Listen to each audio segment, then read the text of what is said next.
Assalamualaikum warahmatullahi wabarakatuh. Perkenalkan, nama saya Feru Sofia Muntas dengan NIM 0110223063, jurusan Teknik Informatika di kampus STT Terpadu Nurul Fikri. Di sini saya akan menjelaskan cara kerja MPLS, MPBGP, dan NLRI dari mata kuliah Routing dan Switching. Cara kerja MPLS, Multi Protocol Label Switching. MPLS adalah teknologi jaringan yang membuat pengiriman data jadi lebih cepat dan efisien. Cara kerjanya, yang pertama, labeling. Paket data diberikan label berupa angka kecil yang ditambahkan ke header paket. Yang kedua, label switch path, LSP. Rute ditentukan sebelumnya di seluruh jaringan berdasarkan label, bukan alamat IP. Yang ketiga, forwarding. Router MPLS disebut label switch router atau LSR, hanya membaca label dan meneruskan paket ke jalur berikutnya, tanpa perlu memproses informasi IP setiap kali.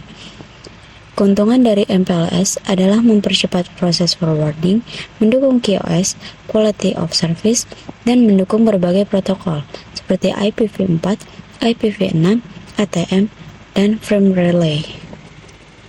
Analoginya, MPLS seperti saat masuk ke jalan tol dengan kartu otomatis. Tidak perlu berhenti di setiap gerbang, cukup ikuti jalur sesuai petunjuk. Cara kerja MPBGP, Multi Protocol Border Gateway Protocol. MPBGP adalah versi modern dari protokol BGP yang membantu berbagai jaringan saling terhubung. Bedanya, MPBGP bisa menangani lebih banyak jenis data, seperti IPv6, VPN, atau multicast. Perannya adalah peran utama, bertugas mendistribusikan informasi routing di antara domain jaringan yang berbeda. Yang kedua, komunikasi, menggunakan atribut khusus untuk mengiklankan rute untuk protokol lain, seperti VPN atau IPv6, melalui jaringan IP backbone.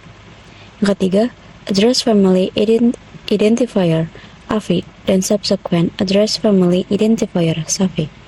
MPBGP memanfaatkan AFI dan SAFI untuk mendefinisikan jenis data, misalnya IPv4, IPv6, atau MPLS VPN. Dengan kemampuan tersebut, MPBGP mendukung jaringan heterogen dengan fleksibilitas tinggi untuk berbagai protokol dan layanan. Analoginya, MPBGP seperti pos satpam di sebuah komplek besar yang memberitahu pengemudi jalur tercepat ke rumah tujuan, termasuk apakah rutenya untuk mobil, motor, atau pejalan kaki. Cara kerja NLRI, Network Layer Reachability Information. NLRI adalah informasi inti yang dibawa oleh protokol seperti BGP untuk memberitahu router lain tentang alamat jaringan mana yang bisa dijangkau. Cara kerjanya, yang pertama, structure, berisi prefix jaringan, misalnya 192.168.1.0/24 yang dapat dijangkau melalui rute tertentu. Yang kedua, pengiklanan, digunakan untuk menginformasikan rute ke router lain dalam jaringan.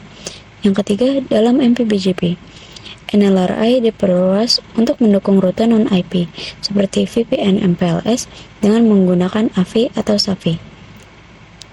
Keuntungannya, NLRI efisien dalam mendeskripsikan banyak rute menggunakan data yang kecil. Analoginya, NLRI seperti peta yang menjelaskan di mana saja tempat yang bisa dituju dan rute terbaik untuk sampai ke sana. Kesimpulan, hubungan ketiganya ini saling bekerja sama. Yang pertama, MPLS untuk mempercepat pengiriman data dengan jalur khusus. Yang kedua, MPBGP memastikan rute terbaik diatur, termasuk untuk layanan seperti VPN. Dan yang ketiga, NLRI adalah informasi peta yang digunakan MPBGP untuk memberitahu rute mana yang tersedia.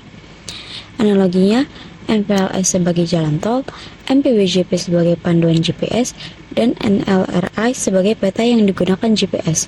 Semua bekerja sama untuk memastikan data dapat terkirim dengan lancar dan efisien. Cukup sekian dari saya. Wassalamualaikum warahmatullahi wabarakatuh.